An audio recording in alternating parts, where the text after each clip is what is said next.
Welcome to my mini kingdom story time. இன்னைக்கு நம்ம பார்க்க போற கதை நான் என்னவாக விரும்புகிறேன். ராஜுவோட ஸ்கூல்ல அன்னைக்கு ராஜுக்கு ஒரு ரைட்டிங் காம்படிஷன் இருந்தது. காம்படிஷனோட தலைப்பு என்னன்னா, நீ என்னவாக விரும்புகிறாய் அப்படின்றது தான். ஒவ்வொரு பசங்களும் அவங்க ஆசைக்கு ஏற்ற மாதிரி, நான் ஒரு சிங்கர் ஆகணும், மியூசிஷியன் ஆகணும், நான் ஒரு நல்ல ஸ்போர்ட்ஸ்மேன் ஆகணும், ஒரு பேச்சாளர் ஆகணும்னு அவங்களுக்கு பிடிச்ச மாதிரி எழுதி வச்சாங்க. ராஜுவும் அவனுக்கு என்னவாகணும்னு அவன் விருப்பப்படுறானோ அதை அவன் அழகாக எழுதினான்.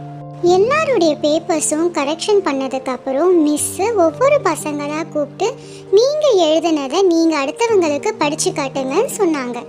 ராஜுவோட முறை வந்ததுக்கு அப்புறமா அவன் எழுதின ஆன்சர் ஷீட்டை அவன் படிக்க ஆரம்பிச்சான். அவன் என்ன எழுதியிருந்தானா, என் பெயர் ராஜு, நான் ஒரு செல்போனாக விரும்புகிறேன்.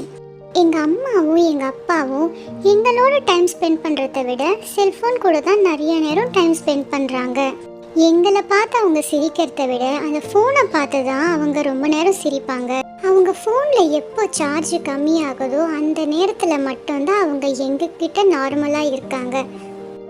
எங்கள் அம்மாவோட உட்காந்து சாப்பிட்றதுக்கு எனக்கு ரொம்ப பிடிக்கும். அதே மாதிரி அவங்களுக்கு சமையலில் ஹெல்ப் பண்ணணும்னு எனக்கு ரொம்ப ஆசை. என்னுடைய ஹோம்ஒர்க்ஸ் நான் எழுதும்போது எங்கள் அம்மா என் கூட இருக்கணும்னு நான் ரொம்ப ஆசைப்படுவேன். ஆனால் அவங்க அந்த வேலையெல்லாம் பண்ணும்போது அவங்க கூட நான் இல்லை, அவங்களுடைய ஃபோன் தான் இருக்கும்.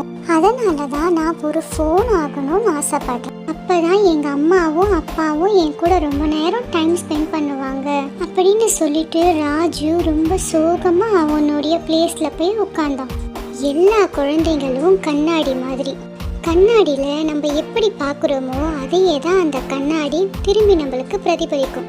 நம்ம குழந்தைங்க நம்ம கிட்ட எதிர்பார்க்கறது எல்லாமே நம்ம அவங்களுக்கு முக்கியத்துவம் கொடுக்கணுன்றது தான்.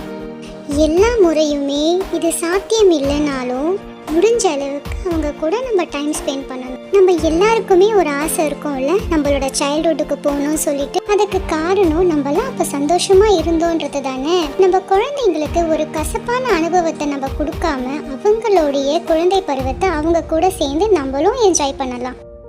நாளைக்கு இன்னொரு கதையில் மீட் பண்ணலாம். நன்றி. Thanks for watching. Please subscribe for more videos. Bye bye.